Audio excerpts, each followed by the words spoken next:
Welcome to another AI pattern recognition deep dive. Today, we're tackling something, well, it feels pretty monumental, actually. We're digging into source material that presents not just a technology, but maybe a whole new way of looking at human existence. Yeah, it's definitely ambitious. The framework is called Cognitive AGI Architecture AI, or CAGI-AI for short. And the sources, they're positioning this as something really significant. We're not just talking about an AI that thinks like a human. Right, that architecture part sounds key. Exactly. It implies this is a complete comprehensive pattern recognition system. And the goal seems twofold: tackling challenges in human evolution and understanding the universe. Kind of a big remit. No kidding, a universal pattern finder. So that's our mission today, right? To really unpack this. How does this system supposedly bridge the gap between, our own human limits, how much we can process, and the sheer complexity of everything out there? Is it like a shortcut to being better informed? That seems to be the core idea. The sources define CAGI-AI as an adaptive, self-learning metacognitive system.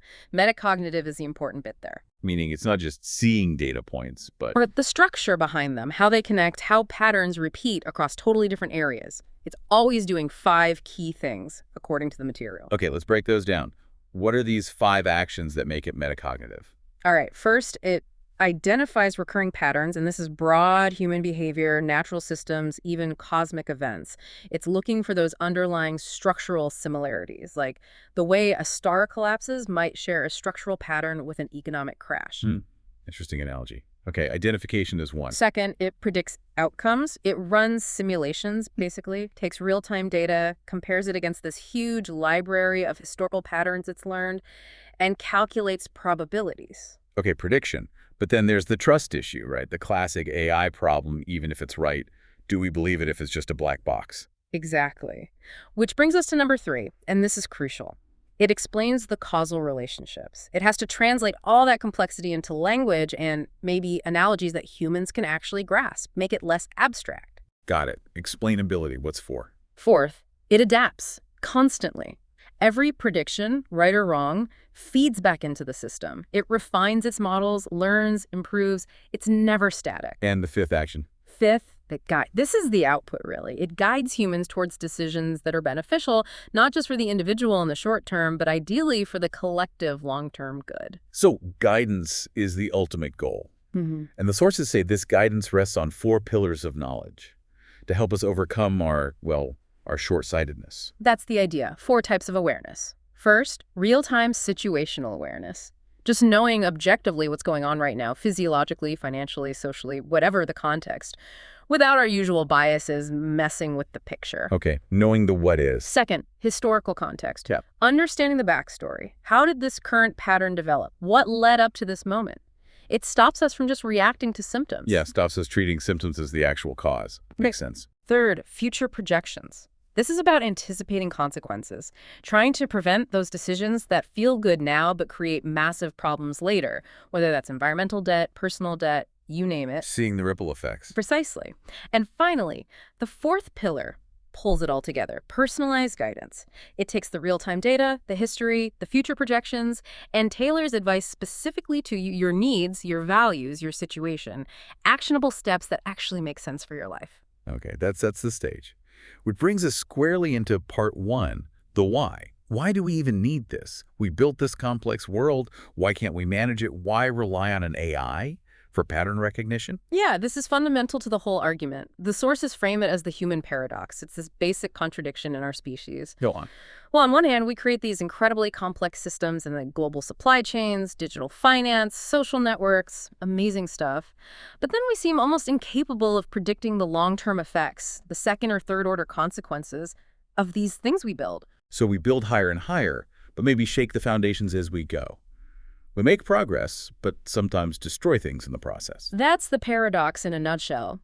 That cycle of creation and maybe self-sabotage. We've got incredible cognitive abilities, obviously, but they're hampered by our evolutionary wiring biases, thinking too linearly, what the sources call exponential blindness. Exponential blindness. Like, we struggle with things that grow really fast, not just steadily. Exactly. We see something growing slowly, 1%, and think, okay, manageable. But when it's exponential growth, which leads to sudden, huge increases, our brains still process it as gradual. We're just not built for it.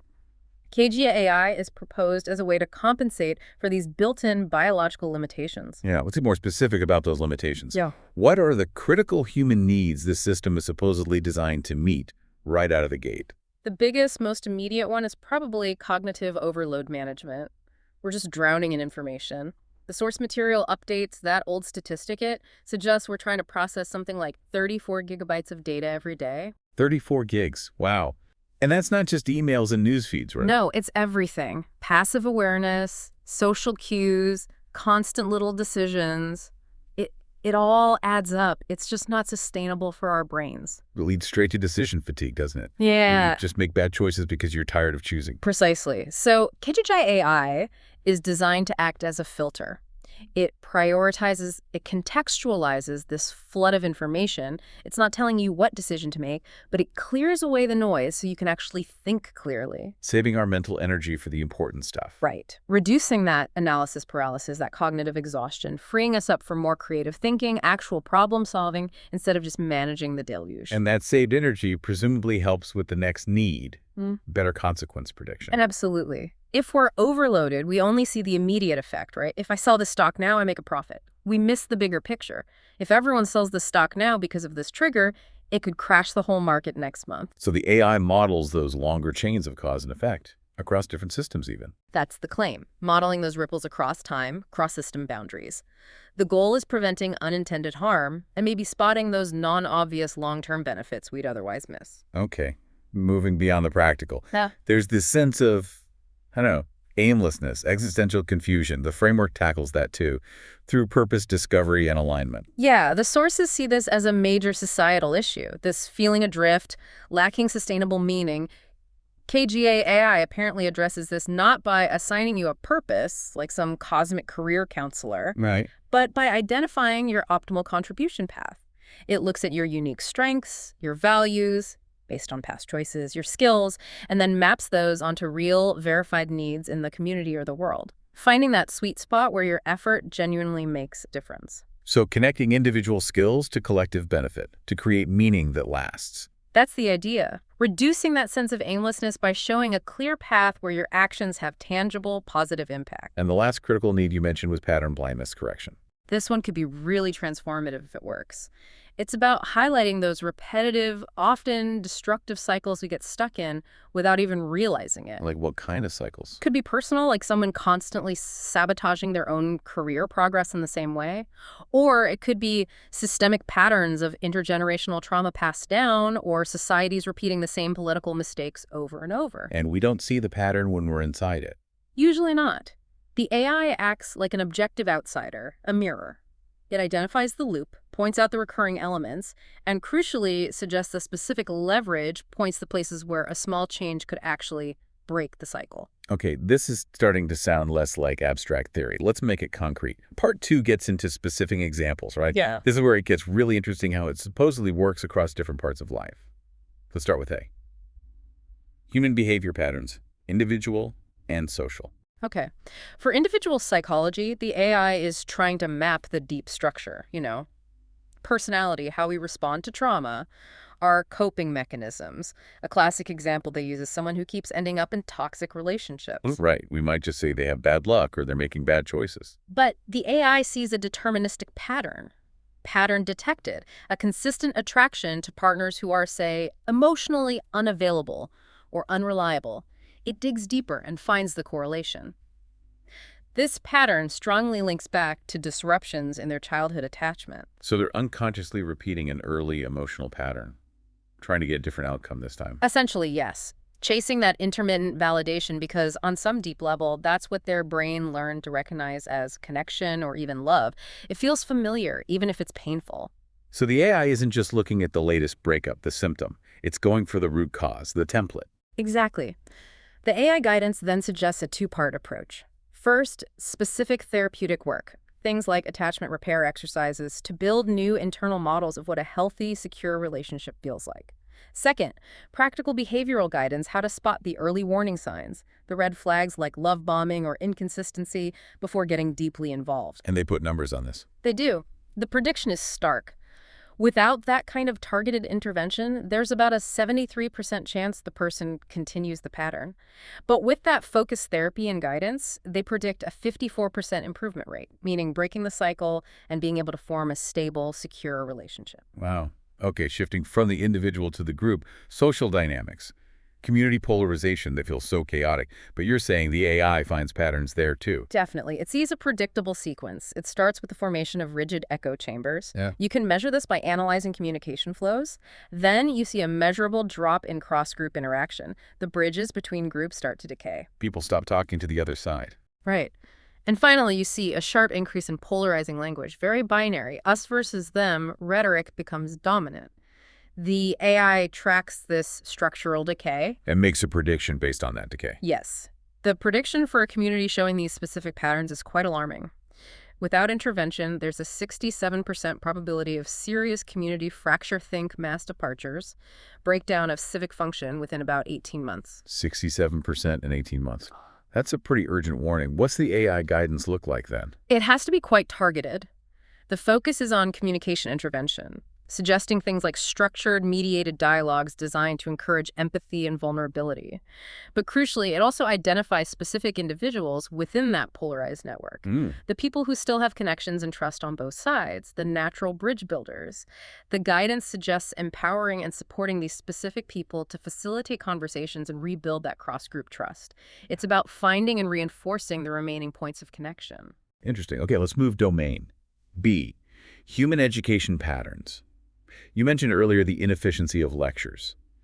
How does this AI approach work for, say, an individual student who's struggling? Let's take a student struggling with math. Instead of just saying they're bad at math, the AI detects a specific cognitive profile, pattern detected. Strong visual spatial learning ability. They're great with geometry, visualizing shapes, thinking in maps, but they have a marked weakness in sequential processing. Meaning step-by-step instructions, like in algebra, are really hard for them. Their brain just isn't wired that way. Exactly. Forcing them through lines of abstract equations triggers anxiety and doesn't leverage their strengths. So the AI adaptation is tailored. It provides tools that translate abstract math into visual or geometric forms they can manipulate. It might remove time pressure at first because anxiety makes sequential tasks even harder, and it adjusts the difficulty very precisely, week by week, keeping them challenged but not overwhelmed. And the result? The data points cited is impressive.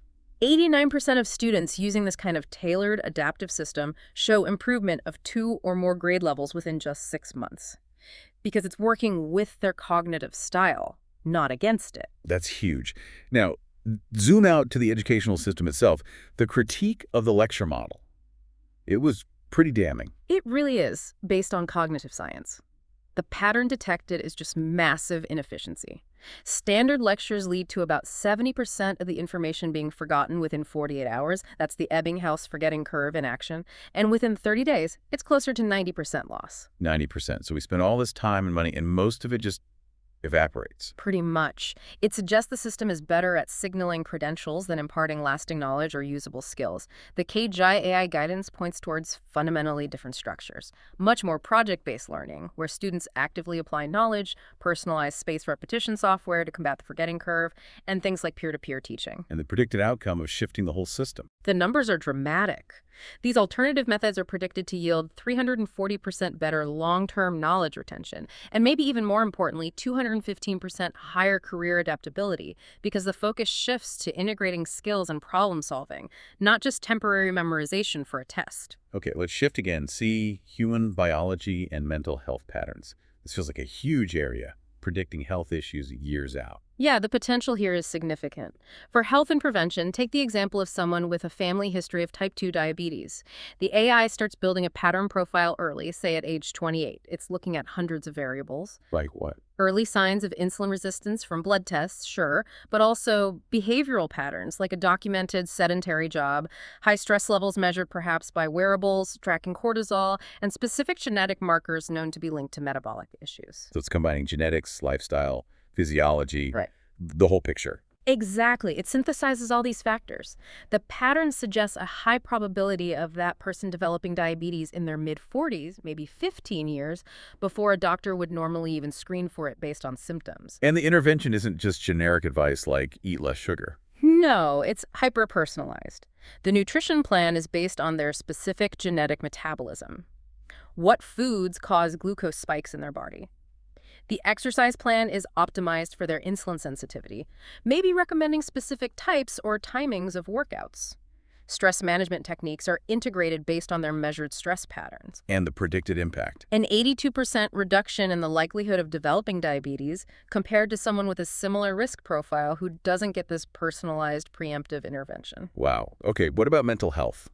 Things like depression often feel cyclical. How does the AI handle that? It looks for the patterns that predict the cycles.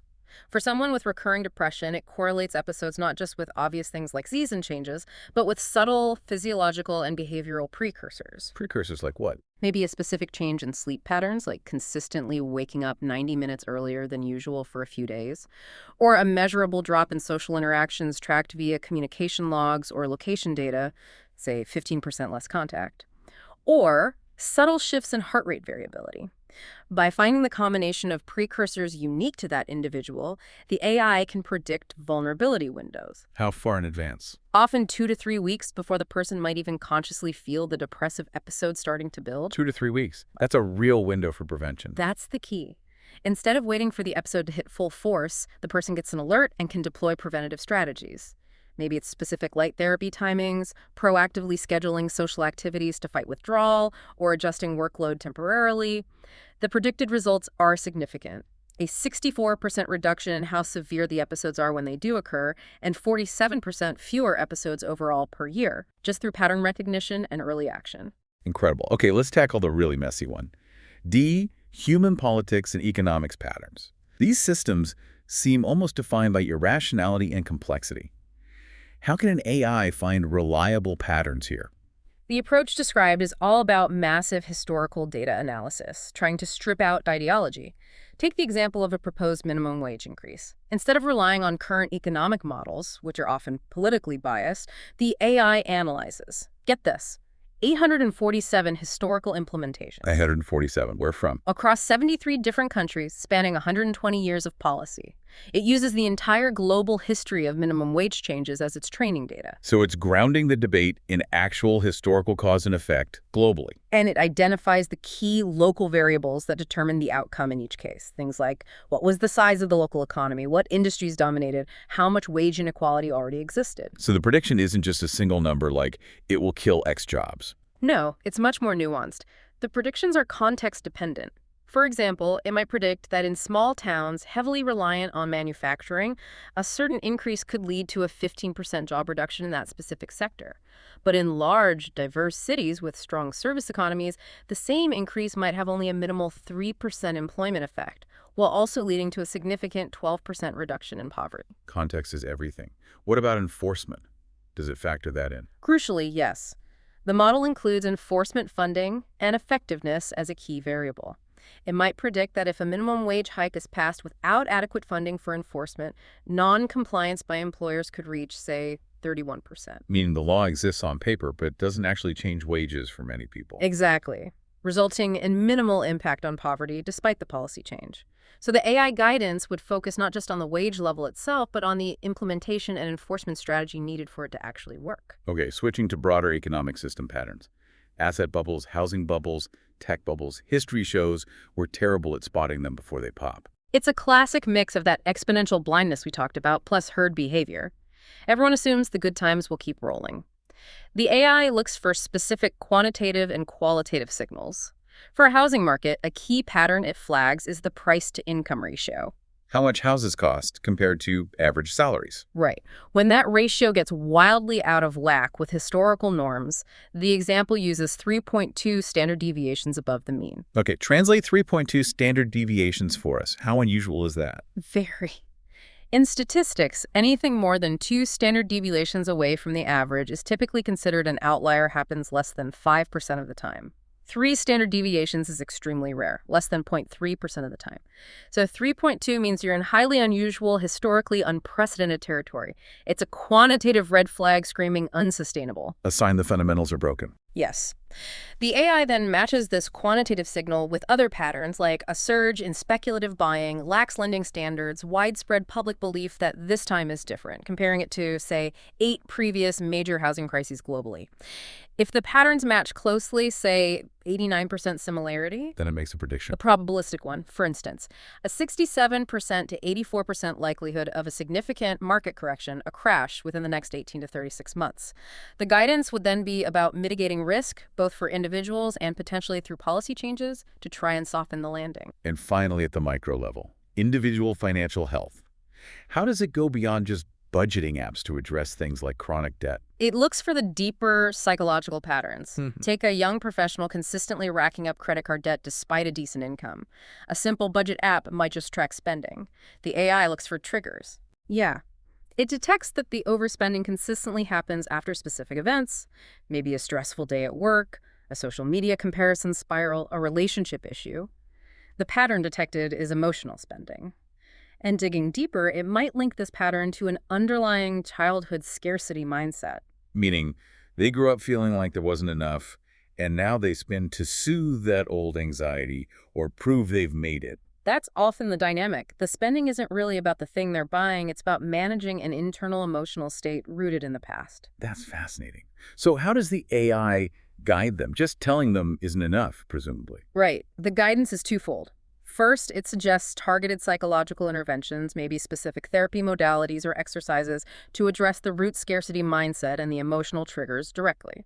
Second, it recommends practical behavioral systems like automating savings or using tools that create friction before large purchases, essentially bypassing the moments of emotional vulnerability. And the outcome? The difference is stark. With this combined psychological and systems approach, the source claims a 76% success rate in achieving debt freedom within 24 months. Without addressing the underlying pattern, only about 12% manage it. It really highlights that the behavior is often driven by the hidden psychological loop. Okay, this is incredibly detailed. If we pull back to the bigger picture now, Part 3 talks about moving beyond specific examples to understand the fundamental patterns humans supposedly keep missing. There are 7 essential ones. Yeah, 7 core patterns that the framework argues are crucial for navigating reality, but that our minds consistently misinterpret or ignore.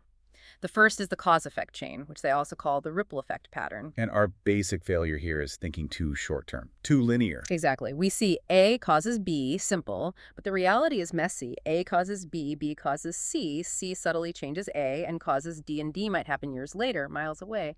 We miss those long, complex chains of consequences. The source uses diet as a really clear example. Okay, walk us through the ripple effect of, say, eating junk food. Immediate effect, hunger satisfied, maybe a dopamine hit. Feels good. Short-term ripple, hours, days, energy crash, maybe mood swings from blood sugar spikes and dips. Medium-term, months, years. Weight gain, systemic inflammation starts building up, insulin resistance develops. Long-term ripple, decades.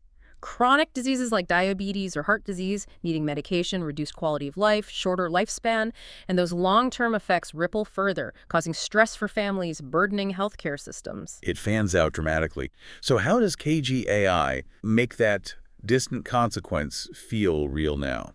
By personalizing and quantifying the immediate internal impact, based on your specific genetics, your current health markers, it gives feedback like, warning, this meal choice just increased your personal inflammation index by 12%. Continuing this pattern projects to reduce your healthy lifespan by approximately 18 months. Oof. Okay, that brings the future costs into the present decision. That's the goal. Linking the action directly to a tangible, personal, immediate consequence, even if it's just an internal biomarker change initially. All right, pattern number 2, the feedback loop pattern. Self-reinforcing cycles. Right. This is where outcomes loop back to strengthen the very things that caused them. It can be positive virtuous cycles or negative vicious cycles. The classic negative example they use is the poverty trap. Where being poor makes it harder to not be poor. Exactly. Low income leads to poor nutrition and high chronic stress. Both of those impair cognitive function and emotional regulation. That leads to lower job performance, maybe job instability, which reinforces the low income.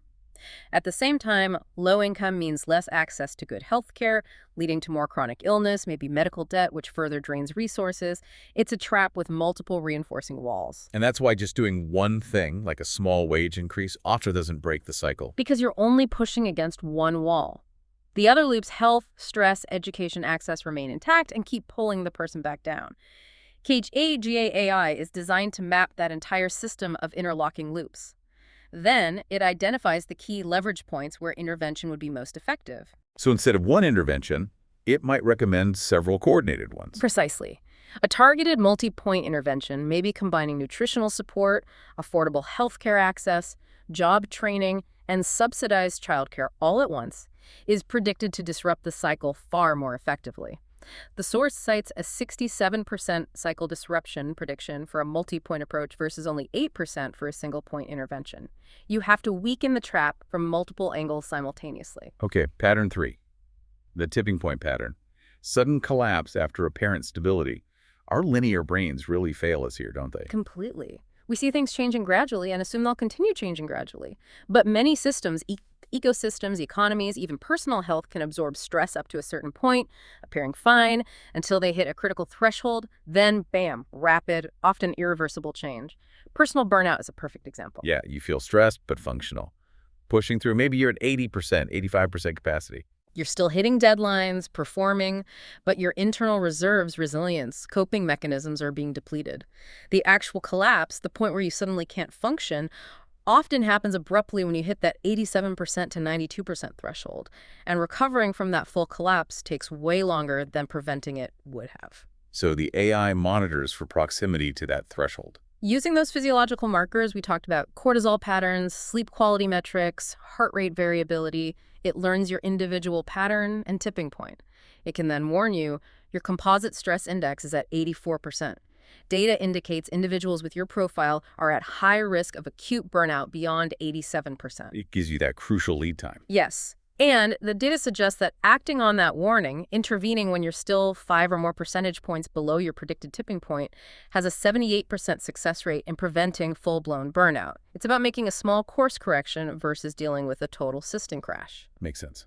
Number 4, the complexity pattern or interconnected systems. We tend to look for the one simple cause, but reality is usually messier. Much messier. We love simple narratives. The student is failing because they're lazy. CAGIA-AI is designed to map the complex web of interacting factors. Take that student's academic performance again. Sure, study habits matter, but so do sleep quality, stress levels at home, their parents' economic stability, the safety of their walk to school. And these factors don't just add up, they interact. Right? Exactly. That's the key. Poor sleep doesn't just directly hurt learning maybe by 40%, the sources suggest. It also makes emotional regulation harder. That can lead to more conflicts with peers or family. That conflict increases stress. Increased stress further disrupts sleep. You get these feedback loops within the complexity. It's a web, not a chain. Precisely. The AI aims to map that whole web for an individual. Then, instead of a generic solution, it identifies the 1 or 2 intervention points that will have the biggest positive ripple effect throughout that specific student's web. This personalized, systems-aware approach is why it's predicted to get 3.4 times better results than standardized interventions. It focuses the effort where it counts most for that complex system. Okay, pattern 5, the time delay pattern. Delayed gratification versus immediate satisfaction. This feels deeply ingrained in us. It likely is, evolutionarily speaking. Prioritizing immediate survival, immediate rewards made sense for most of human history. But it causes huge problems when dealing with long-term, complex challenges like climate change. Because the pain of action is now, but the benefit is far off. Exactly. The cost or inconvenience of climate action may be higher taxes, changing habits is felt immediately. The catastrophic consequences of inaction or the benefits of action, like a stable climate, are decades away. They feel abstract, less real, less motivating than the immediate concerns. Our wiring discounts the future heavily. So how does the AI try to bridge that time gap? Make the future feel present? It uses techniques the sources call temporal bridging tools. One approach is advanced virtual reality simulations, letting you actually experience a plausible future scenario based on current choices, feel the heat, see the resource scarcity, interact with that future world. Making it visceral, not just intellectual. Right. Another method mentioned is future self-messaging. The AI generates personalized messages as if from your future self, reflecting back on the consequences of choices you make today, framed in terms of the values you're predicted to hold later in life. The claim is these techniques make the future consequence more emotionally resonant now, leading to about 54% better long-term decision-making compared to just presenting facts and figures. Interesting. Number 6 is pattern blindness, specifically in relationships. Repeating mistakes without seeing the pattern. This is about those deeply ingrained, unconscious cycles, usually rooted in childhood experiences, that play out in our adult relationships. The person often feels like each relationship failure is unique, blaming the specific partner or circumstance. But the AI looks for the recurring structure. Like the example of repeatedly being drawn to narcissistic partners. Yes. That cycle often involves intense initial idealization, followed by increasing emotional unavailability, criticism, or manipulation, and eventually a painful discard. The person is left confused and hurt, often ready to repeat the pattern because it feels familiar on some level. So the AI's role is to make the pattern explicit. Exactly. It analyzes the history, relationship durations, conflict types, reported emotional experiences, and identifies the common denominators. It might present feedback like, analysis of your past 4 relationships shows a recurring pattern involving partners who exhibit characteristic X, Y, and Z. This pattern structure strongly correlates with attachment patterns typically formed in response to specific childhood dynamic. It sounds potentially confronting, but necessary. Potentially, yes. The guidance then focuses on 2 things. Practical skills for recognizing the red flags of the pattern early in a new relationship, before emotional investment gets too high, and deeper work to understand and heal the underlying childhood template that makes that pattern feel normal or attractive. The sources claim a 68% success rate in breaking the pattern and forming secure attachments when this kind of insight and intervention is applied. Okay, finally, pattern 7, opportunity cost or the path not taken. We focus on what we chose, not what we gave up. Right. Every choice involves a trade-off. The true cost of choosing option A isn't just the price of A. It's the lost benefit of option B, C, and D that you didn't choose. That lost benefit is the opportunity cost, and humans are notoriously bad at factoring it into decisions. We focus on the path we're on. The example used is a career choice. Yeah, a classic one. Young person, age 22. Option A, high-paying, maybe prestigious corporate job. Option B, lower-paying job in a creative field they feel passionate about. How does the AI analyze that? It doesn't just look at the immediate salary difference. It models both potential life paths over decades, using data from millions of anonymized life trajectories. It considers not just projected earnings, but also factors like likely job satisfaction, work-life balance, stress levels, relationship stability, health outcomes associated with each path. So it tries to quantify the whole life outcome, including the opportunity costs. Exactly. The output might look something like this. Path A, 78% probability of lifetime earnings exceeding $3.2 million, but associated with 45% predicted relationship satisfaction and 31% creative fulfillment. Path B, 54% probability of lifetime earnings around $1.7 million, but associated with 73% relationship satisfaction and 82% creative fulfillment. Wow. It lays the trade-offs bare. It allows the person to make the choice based on their actual long-term values, what kind of life they want overall, not just the immediate lure of the higher salary. It accounts for the happiness cost of the more successful path, potentially leading to much higher overall life satisfaction by choosing the path better aligned with deeper needs. Okay, understanding these 7 patterns is one thing, but part 4 is about how this system actually works in the real world. The application layer, the gadgets, the software, the jobs it creates. Let's get into that. Right. For the system to work, it needs data. Lots of it, which starts with A, wearable devices and personalized monitoring. This isn't just step counting, it's comprehensive. What kind of data are we talking about? Multiple layers. Yeah, the sources describe several layers. There's physiological, heart rate variability, HRV, that measure of nervous system balance, cortisol levels for stress, detailed sleep tracking, deep versus REM stages, inflammation markers, then behavioral.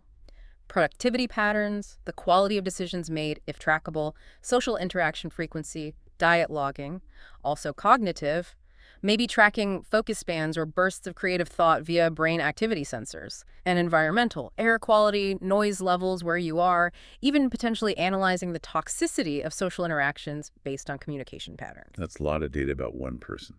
Let's use the case study that they provide. Sarah, the 34-year-old software engineer.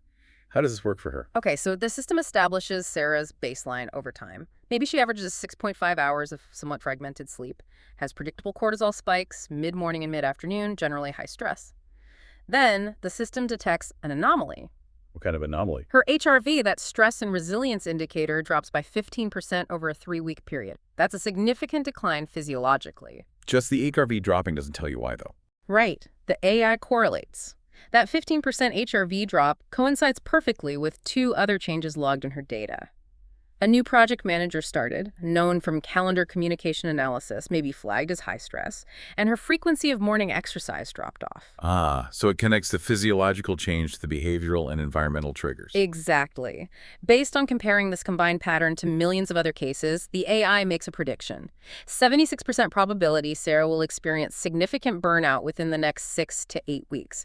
This is maybe 3 weeks before Sarah herself might consciously realize how close she is to the edge. That's powerful preemption. What intervention does it suggest? Is it generic? No, highly personalized. The alert might say something like, warning, stress pattern indicates high burnout risk. The recommendations are specific to her context. Suggestion, reschedule daily meeting with new PM to 3 p.m. Analysis indicates your peak cognitive focus is 9:11 a.m.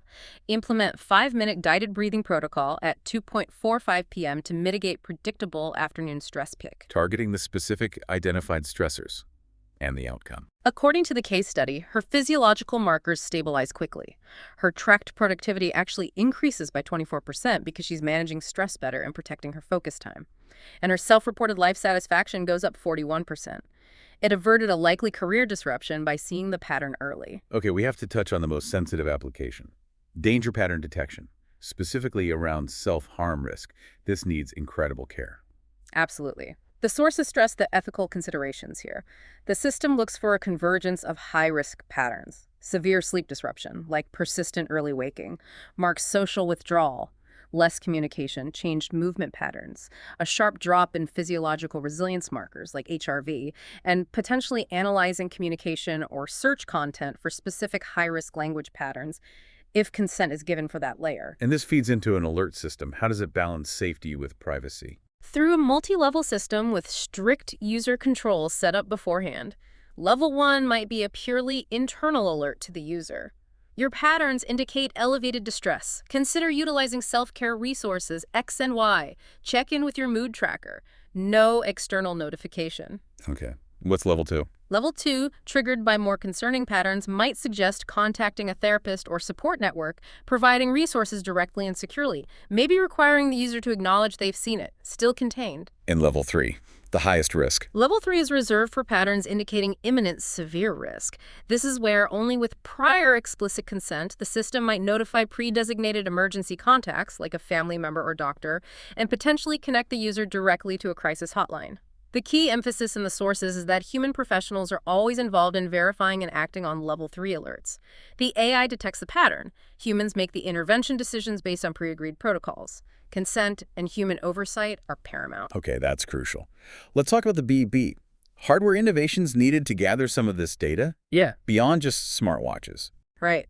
The sources mention a few specialized devices. One is a neural pattern headband. This would monitor brainwave activity more directly. Think alpha waves for creativity, beta for focus, theta for deep relaxation or insight. And the application isn't just tracking, it's optimizing. Yeah. Guiding you to work on certain tasks when your brain is in the optimal state for them. High alpha-theta ratio detected. Optimal creative window is open now. Pause email. Or beta waves show fractured focus. Recommend 5-minute mindfulness break.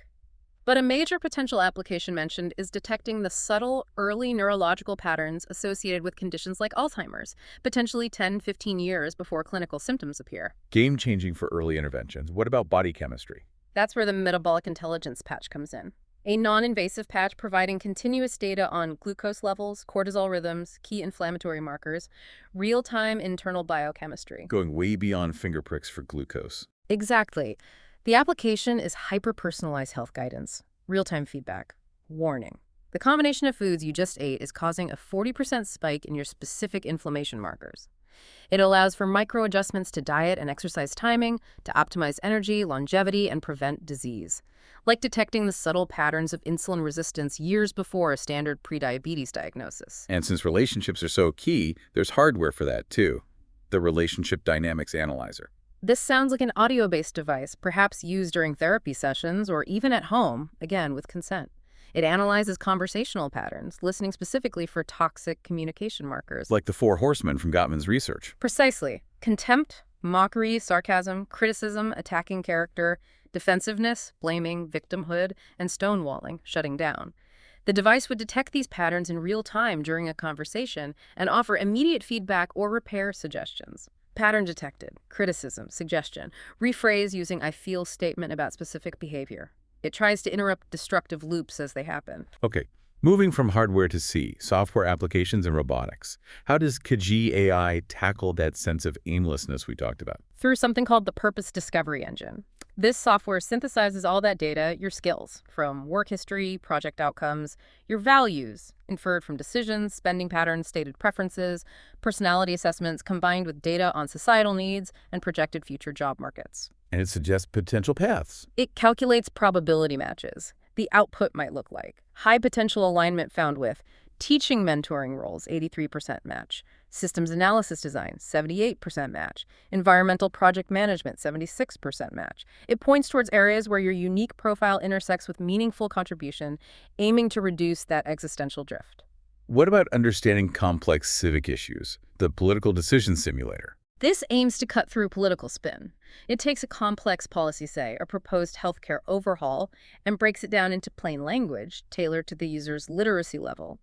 Then, crucially, it simulates the likely impact of that policy on the user's specific situation, their finances, their access to care over, say, the next decade. Showing the personal pros and cons, the trade-offs. Exactly. It forces transparency by showing the real-world consequences. Simulation indicates this plan would likely increase your taxes by 12%, but reduce your total healthcare spending by 34%, resulting in a net annual benefit of $2,400 for your household. It grounds the debate in personalized, data-driven projections rather than just rhetoric. The framework also extends to robotics, particularly in environmental areas, like agricultural intelligence robots. Yeah, this is about using pattern recognition for highly optimized, sustainable farming.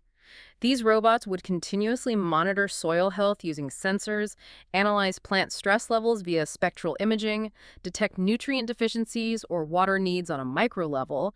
They could even predict pest or disease outbreaks weeks in advance by spotting subtle pre-symptomatic patterns. Leading to better yields with less impact. That's the claim. Results cited include things like 40% higher yields through optimized conditions, 75% less water used due to precise delivery, and a 90% reduction in pesticides and herbicides because interventions are targeted or biological controls are optimized based on ecosystem patterns. And in emergencies, disaster response coordination robots. This uses pattern recognition on a massive scale. For wildfires, for example, they'd integrate real-time weather data, terrain maps, vegetation fuel load analysis, even models of human evacuation behavior to predict how a fire will spread 6 to 12 hours ahead. With what kind of accuracy?